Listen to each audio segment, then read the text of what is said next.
2019년 서머나 교회 표어가 믿음을 굳게 세우는 해입니다. 주제성군 오늘 본문 1절인 그러므로 우리는 들은 것에 더욱 유념함으로 우리가 흘러 떠내려가지 않도록 함이 마땅하니라입니다. 우리 함께 다 같이 읽어보시겠습니다. 그러므로 우리는 들은 것에 더욱 유념함으로 우리가 흘러 떠내려가지 않도록 함이 마땅하니라. 서머나교회 성도님들께서 믿음을 굳게 세우기 위해서 큰 구원을 등한히 여기지 마셔야 됩니다. 그 실천 방향이 1절에 두 가지로 나타나 있는데, 하나는 우리는 들은 것이고 또 하나는 유념하는 것입니다. 우리가 듣는다고 하는 말씀은 성경을 읽어야 한다는 것과 성경을 현대어로 풀어서 해석해 전하는 목사의 설교에 귀를 기울이는 자가 돼야 된다는 말씀입니다. 로마 10장 17절 말씀에 보면 믿음은 들음에서 나며 들음은 그리스도의 말씀으로 말미암았느니라고 그렇게 말씀하시는데, 우리가 신앙생활을 하면서 성경을 읽고 설교에 귀를 기울여 들으셔야만, 그래야만 우리가 큰 구원을 등한히 여기지 않을 것이고, 그리고 믿음을 굳게 세우는 성도들이 될 수 있을 것입니다.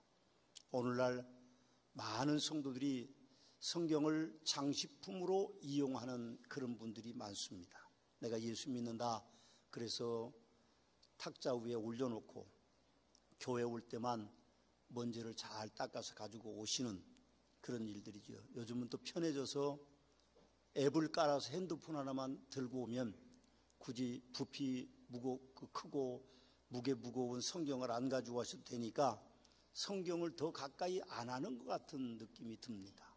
그러면 성경을 읽으셔야 여러분들의 믿음이 굳세질 수 있다는 것이죠. 그럼 우리는 이 성경을 읽고 목사의 귀에, 설교에 귀를 기울일 줄 아는 귀 있는 자가 그래야만 우리의 큰 구원을 등한히 여기지 않을 수 있다는 것입니다. 두 번째는 더욱 유념하라고 말합니다. 유념이라고 하는 원문의 단어를 보니까 많이 숙고하라, 그런 뜻으로 표현할 수 있다고 하고, 우리가 전에 사용하던 개역 성경에 보니까 더욱 간절히 삼갈지니라, 그렇게 번역했습니다. 성경을 읽는 그대로, 그리고 설교를 들은 그대로 살기 위한 노력이 필요하다고 하는 말씀을 하고 있습니다. 그렇습니다. 우리가 큰 구원을 등한히 여기지 않기 위해서 성경을 가까이 해야 되고 말씀을 상고하는, 그리고 말씀대로 살아가는 그런 일들이 있어야만 됩니다. 그런데 중요한 건 왜 사람들이 큰 구원을 등한히 여길까요? 여러분, 이 큰 구원은 하나님께서 친히 이 땅에 오셔서 사람들의 모든 질고를 경험하시고 모든 죄를 지시고 십자가 위에 희생이 되셨는데, 왜 사람들은 그 하나님의 큰 사랑에 관심이 없을까요? 물론 믿음은 모든 사람의 것이 아니라고 말씀하셨고, 그러나 하나님께서는 모든 사람이 구원을 받으며 진리를 아는 데 이른다고 말씀하고 계십니다만, 왜 사람들이 큰 구원을 등한히 여길까요? 그 대답은 저는 예수님의 씨 뿌리는 비유에서 찾았습니다. 마태복음 13장에 예수님은 씨 뿌리는 비유를 말씀하시는데, 씨 뿌리는 자가 뿌리로 나가서 뿌릴새 덜어는 길가에 떨어짐에 새들이 와서 먹어버렸다, 그렇게 말씀하고 있습니다. 씨는 예수님이고 길가에 떨어짐에란 복음을 등한히 하는 사람들의 마음을 말하는 것이고, 새들이 와서 먹어버렸다는 것은 사단이 사람들의 마음밭에 복음이 심겨지기 전에 그 사람의 마음의 문을 막았다는 뜻입니다. 사람들은 세상이 영원히 계속될 줄로 믿습니다. 그러나 세상은 분명히 영원히 계속되지 않는데, 우리는 세상이 영원히 계속될 것처럼 믿습니다. 여러분, 지금 겨울이 가고 있습니다.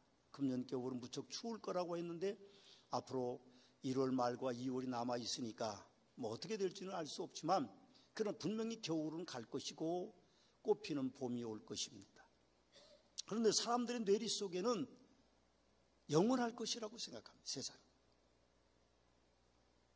그래서 사람들의 생각은 예수님을 믿는 것은 죽은 다음에 이루어질 일이니까 지금 나하고는 상관없을 것이다, 그렇게 생각하고 삽니다. 이 세상이 없어지고 천국과 지옥이 반드시 오는데도 사람들은 천국과 지옥을 인정하지 않습니다.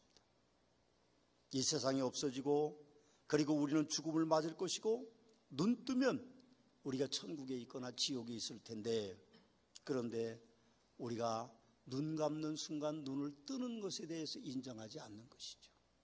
그래서 사람들은 큰 구원을 등한히 여기는 이유는 이 세상이 영원할 것이라고 생각하기 때문에 그렇습니다.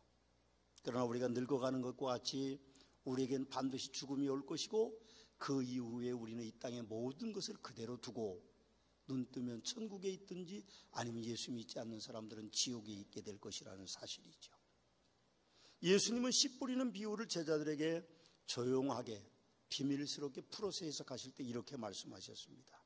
너희가 듣기는 들어도 깨닫지 못할 것이고 보기는 보아도 알지 못하리라. 이 백성들의 마음이 완악하여져서 그 귀는 듣기에 둔하고 눈은 감았으니 이는 눈으로 보고 귀로 듣고 마음으로 깨달아 돌이켜 내게 고침을 받을까 두려움이라고 하는 이사야서의 말씀을 그대로 인용해서 우리에게 말씀해 주고 있습니다. 그러면 그렇습니다. 하나님의 구원의 도는 이미 확정되어 있지만 사람들은 그 도를 인정하지 않으려고 하죠. 십자가의 도가 멸망하는 자들에게 미련한 것이요 구원을 받는 우리에게는 하나님의 능력이라. 하나님의 지혜에 있어서 이 세상이 자기 지혜로 하나님을 알지 못하므로 하나님께서 전도에 미련한 것으로 믿지 않는 자들을 구원하시기를 기뻐하셨다라고 말씀하고 계시지만 사람들은 그것을 받아들이지 않기 때문에 예수 그리스도의 십자가의 그 구원의 사건들이 자신의 것이 아닌 줄로 착각하면서 사는 것이죠. 고린도전서 2장 14절 말씀에 보면 육에 속한 사람은 하나님의 성령의 일을 받지 아니하나니 이는 그것들이 그에게는 어리석게 보이며 또 그는 그것들을 알 수도 없나니 그런 일은 영적으로 분별되기 때문이라고 말씀하셨기 때문에 이 세상 사람들은 예수 그리스도의 십자가의 사건들이 자기와 상관이 없는 전설로만 이해하고 있는 것이죠. 그러나 그 결과는 불보듯 뻔할 것입니다. 그들이 이 땅을 떠나는 날 눈 뜨면 지옥에 있게 되는 것이죠. 그런데 왜 이 세상 사람들은 그렇다고 치더라도 예수 믿는 사람들까지도 큰 구원을 등한히 여길까요? 그럼 예수 믿는 사람도 큰 구원을 등한히 여기는 사람들이 많습니다. 특별히 성도들이 오늘 3절 말씀에 보면 하나님도 표적들과 기사들과 여러 가지 능력과 및 자기의 뜻을 따라 성령이 나눠주신 것으로서 그들과 함께 증언하셨느라고 그렇게 말해야 계속된 은혜가 4절 그렇게 말씀하고 있는데 왜 성도들 중에 어떤 이들은 큰 구원을 등한히 여길까요? 첫 번째는 하나님보다 세상을 더 사랑하기 때문에 큰 구원을 등한히 여깁니다. 구원은 믿음이 좋고 나쁨에 있지 않습니다. 오해하지 마십시오. 구원이 믿음이 깊이가 있는 사람, 높이가 있는 사람이 구원이 있고 믿음이 시원찮은 사람들, 행동이 바르지 못한 사람들에게 구원이 없다고 생각하면 안 됩니다. 구원은 예수 그리스도를 구세주로 믿는 사람에게 있는 것이지 사람들이 판단하는 믿음이 좋고 나쁨에 있지 않다는 사실이죠. 하나님과 세상의 선택에 있는 것입니다. 우리가 세상을 선택할 거냐 아니면 예수 그리스도의 그 구원의 구속의 은혜를 선택할 거냐 하는 데에 우리의 구원은 달려있는 것입니다.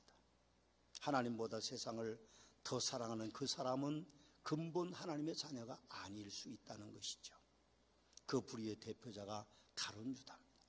예수님을 3년 동안 따라다니면서 그가 세리였기 때문에 예수님의 돈꾀를 맡은 사람이었지만 돈꾀에서 돈을 훔쳐가고 예수님을 은삼십에 팔아먹는 하나님보다 세상을 더 사랑하는 사람, 그 사람이 바로 가룟 유다입니다. 이 세상을 더 사랑하는 사람들은 큰 구원을 등한히 여길 수밖에 없죠. 오늘이 거룩한 주일입니다.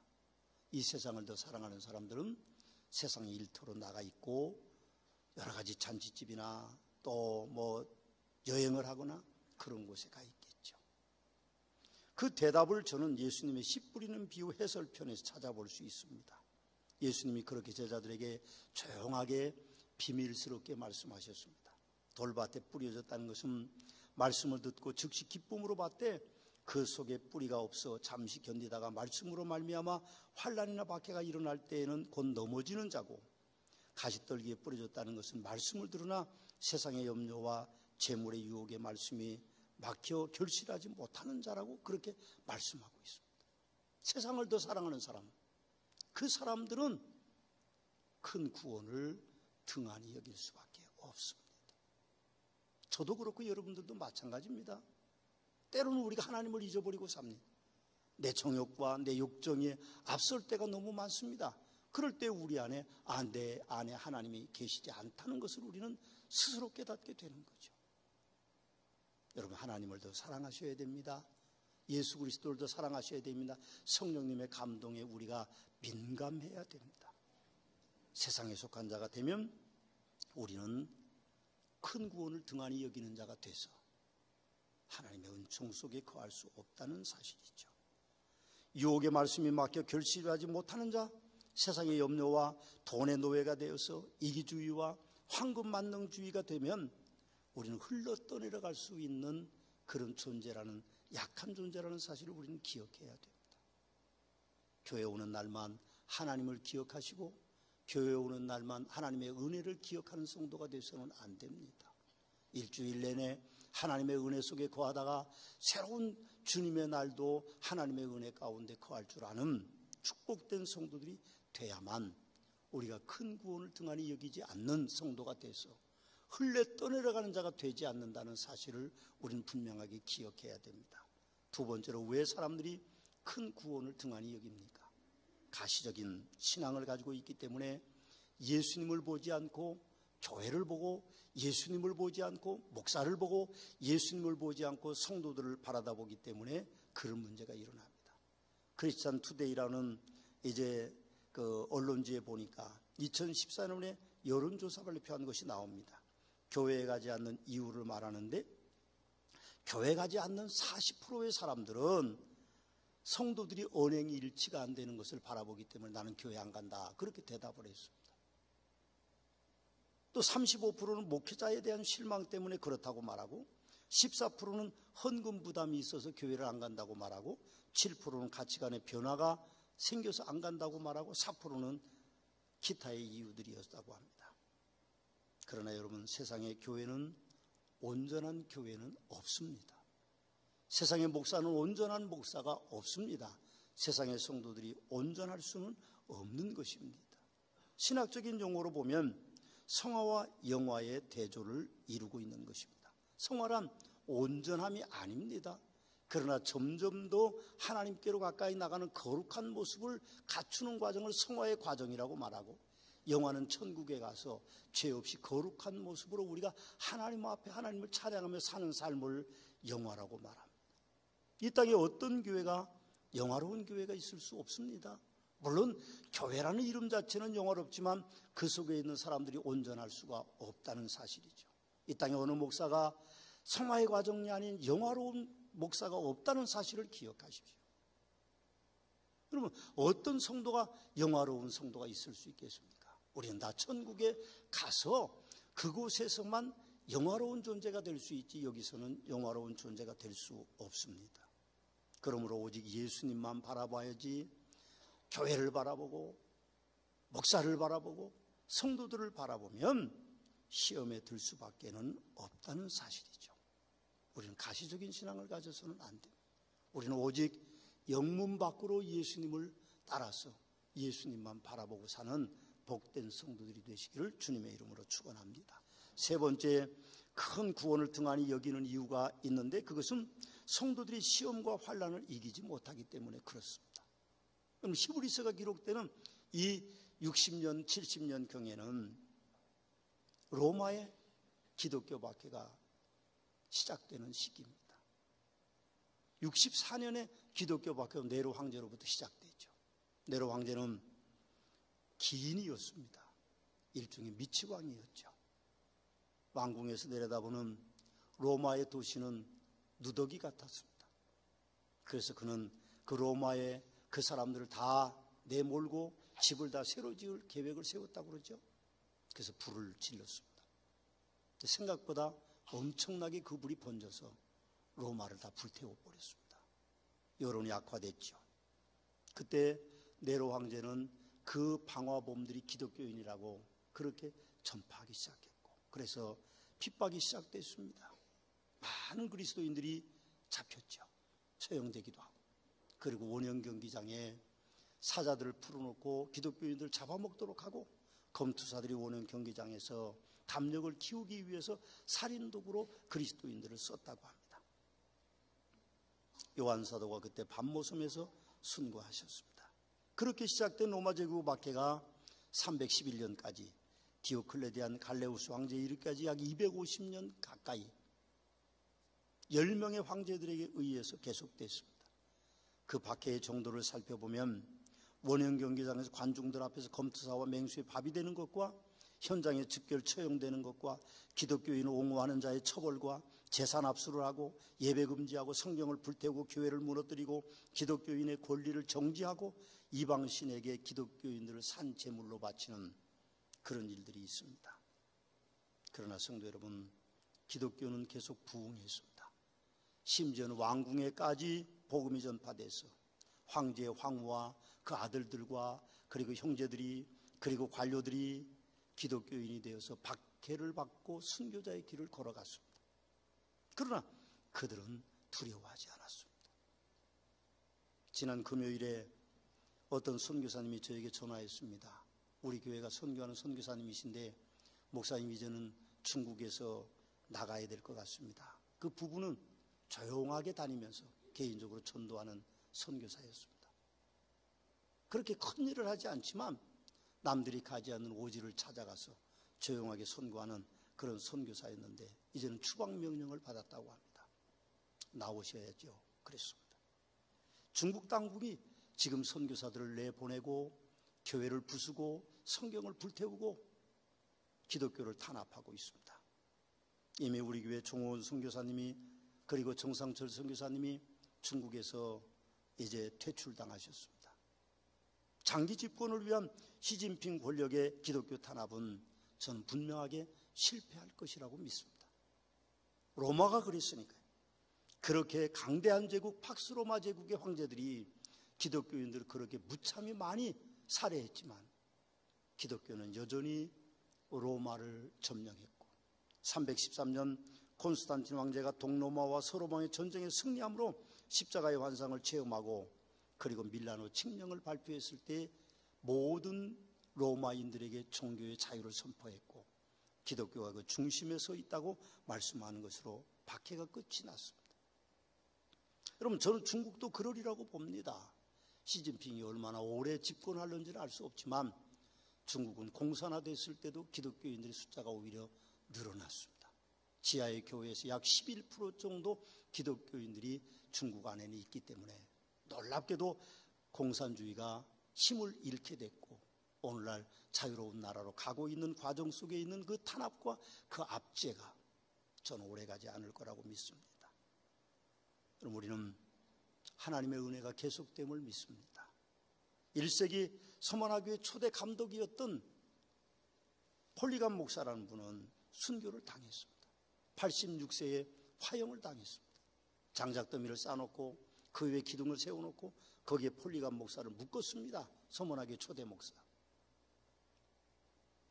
그 나이가 너무 많기 때문에 집정관이 몰래 얘기합니다. 당신이 예수를 믿지 않는다고 하면 내가 당신을 풀어주겠다. 그때 폴리감 목사는 그렇게 말했습니다. 예수님은 80년이 넘도록 나를 모른다고 하지 않으셨는데 내가 어떻게 예수님을 모른다고 하겠느냐. 나를 풀어다오. 대신 내가 장작더미 위에서 묶이지 않고 순교를 당하겠다고 해서 그곳에서 순교 당하셨습니다. 우리나라 주기철 목사님은 외정시대 때에 순교 당하셨습니다. 일사과거의 신앙으로 그런 순교자의 길을 걸어가셨습니다. 여러분, 요한계시록에 보면 순교를 당한 영혼들이 제단 아래에 있다고 말합니다. 다섯째 인을 떼실 때에 그 순교를 당했던 영혼들이 제단 밑에 있으면서 뭐라고 기도하는가 하면 큰 소리로 거룩하고 참되신 대주제여 땅에 거하는 자들을 심판하여 우리 피를 갚아주지 아니하시기를 어느 때까지 하시려니까 하고 그들이 기도하고 계신다고 합니다. 순교의 역사는 끝이 날 것입니다. 영화로운 나라에 있는 그분들이 순교의 역사를 끝맺히는 기도를 계속하고 있기 때문에 그렇습니다. 저는 그런 생각을 했습니다. 순교자의 반열에 오른 분들이 두려워하지 않았을까? 두려우셨겠죠. 홀리감 목사님은 그 장작더미 위에서 화염을 두려워했을 것입니다. 베드로 사도는 도망치다 다시 로마로 들어가서 자신이 스스로 십자가를 지고 돌아가셨습니다. 바울도 마찬가지입니다. 그분들이 두려워하지 않았을까? 두려웠을 것입니다. 그러나 그분들의 신앙은 큰 구원을 등한히 여기지 않는 신앙이었기 때문에 순교자의 길을 걸어갈 수 있을 것이라고 생각합니다. 여러분, 우리는 큰 구원을 등한히 여겨서는 안 됩니다. 흘러 떠내려 보내서 우리가 구원의 반열에서 우리의 이름들이 지워진다고 하면 불행한 일이 되겠죠. 마지막으로는 왜 사람들이 큰 구원을 등한히 여길까요? 사단의 교묘한 전략입니다. 우리는 걱정이 많죠. 어떻게 살 건가? 어떻게 살아갈 건가? 그렇죠? 눈만 뜨면 걱정입니다. 눈만 뜨면 걱정이에요. 요즘 우리 한국 사회 분위기가 교회를 부정적으로 보는 시각이 있습니다. 사단은 교묘하게 사회 분위기를 틈타서 성도들이 사랑이 식어져서 다투게 만드는 그런 일들이 일어나고 있습니다.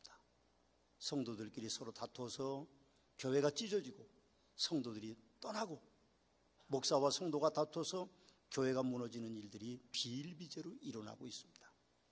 그 다툼과 분쟁의 결과는 분명한 것입니다. 하나님의 몸된 교회, 예수 그리스도의 몸된 교회가 약하게 되는 것이죠. 교회가 무너지는 것입니다. 요즘 국민일보에 진정한 교회 경신을 말한다는 주제로 교회 분쟁에 대한 연재를 하고 있습니다. 제가 며칠 동안 그 타이틀을 여러분들이 소개해드리기를 원합니다. 교회 공동체 오면은 내부 분쟁, 개혁 내세워 무분별한 공격, 영적 위기 자초, 교회를 살려야 한다면서 소송 남발, 편가르고 반목만 키워 목사 자격 등 신앙 본질 문제까지 법원 개입 우려, 그런 타이틀로 소제목들로 며칠 동안 계속돼서 연재가 됐습니다. 사단은 우는 사자처럼 교회와 목사와 성도들을 삼키려고 덤비는데 목사와 성도들은 경계심조차도 없습니다. 영적인 눈이 없어서 사단인지 천사인지 구분을 할 능력이 우리에겐 사실 없습니다. 그래서 우리는 큰 구원을 등한히 여기는 경향들이 우리 안에 있다고 하는 것을 우리는 사실은 간과해서는 되지 않을 것입니다. 우리 서문화교회는 정신을 똑바로 차린 여러분들과 제가 있어서 서문화교회를 지켜나가는 복된 성도들이 되시기를 주님의 이름으로 축원합니다. 4절 말씀에 보면, 3절 말씀에 보면 큰 구원을 등한히 여기면 어찌 그 보응을 피하리요 하고 그렇게 오늘 히브리서 저자는 우리에게 경고하고 있습니다. 2절에 보면 이미 하나님의 보응을 언급했습니다. 2절에 보면 천사들에 대한 이야기가 나오는데 그 천사들이 전한 것은 곧 율법을 의미합니다. 율법을 지키지 못하는 사람들이 무서운 하나님의 보응을 받았는데 우리는 율법이 아닌 예수 그리스도의 그 십자가의 보혈의 공로의 은혜를 입으면서도 큰 구원을 등한히 하는 자들은 반드시 보응을 받을 것이라고 말합니다. 히브리서 6장 4절에서 6절 말씀에 보면 그 사실을 정확하게 우리에게 말씀하고 있는데 한 번 빚을 받고 하나님의 은사를 맛보고 성령에 참여 안 받고 하나님의 선한 말씀과 내세의 능력을 맛보고도 타락한 자들은 다시 새롭게 회개하게 할 수 없나니 이는 그들이 하나님의 아들을 다시 십자가에 못 박아 드러내놓고 욕되게 함이라고 그렇게 말씀하고 있습니다. 저는 오히려 히브리서 6장 4절에서 6절 말씀을 묵상하면서 경고하시는 하나님의 큰 사랑이 떠올랐습니다. 무서운 것이 아니라 하나님의 사랑이 크다는 것을 저는 말씀을 준비하면서 깨달았습니다. 우리가 한번 비침을 입고 빛을 받고 하늘의 은사를 맛보고 성령에 참여 안 받고 하나님의 선한 말씀과 내세의 능력을 맛보고 타락하면 영원히 구원받을 수 없다는 말씀은 아닐 것입니다. 하나님의 아들을 다시 십자가에 못 박아 드러내놓고 욕되게 함이 우리가 구제받을 수 없는 것일까?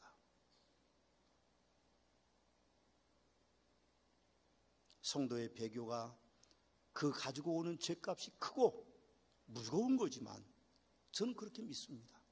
예수 그리스도의 보혈의 공로가 우리의 어떤 행위보다도 우리의 어떤 변심보다도 더 위대하다는 것을 저는 믿습니다. 베드로는 예수님을 대제사장의 집에서 3번씩이나 부인했습니다. 나는 모른다. 도무지 모른다. 그것도 비자라고 하는 여자종들 앞에서, 천한 여자종들 앞에서 베드로는 예수님을 부인했지만 예수님은 베드로를 찾아가셔서 너는 내 양을 먹이라, 내 양을 치라고 3번이나 말씀하셨습니다. 저는 그렇게 믿습니다. 하나님의 사랑은 절대적으로 위대합니다.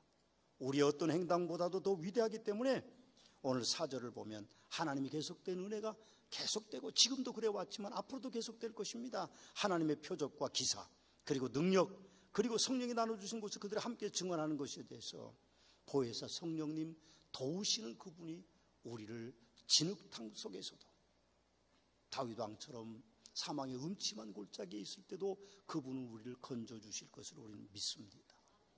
사랑하는 서문학교의 성도 여러분, 우리가 흘렀던 일을 가지 않기 위해서, 큰 구원을 등한히 여기지 않기 위해서 오직 예수님만 바라보시고 영문 밖으로 함께 가시게 된다면 우리는 하나님의 구원함의 그 거룩한 반열에 오를 수 있을 것입니다. 이 땅에 어떤 교회도 완전한 교회가 없습니다. 이 땅에 어떤 목사도 완전한 목사가 없고 완전한 성도가 없습니다. 우리는 오직 예수님만 바라보고 그분을 우리의 구세주로 믿고 따라가게 될 때에 우리가 구원함의 반열에 거하는 복된 성도들이 되시기를 주님의 이름으로 축원합니다. 기도하시겠습니다. 이제는 우리 주 예수 그리스도의 은혜와 아버지 하나님의 극진하신 사랑하심과 성령님의 감화 감동 역사하심의 은총에 큰 구원을 등한히 여기지 않고 오직 예수님만 바라보고 나가기 원하는 성도들 위해 승리와 천국을 주시는 하나님으로 함께 계시옵기를 축원하옵나이다. 아멘.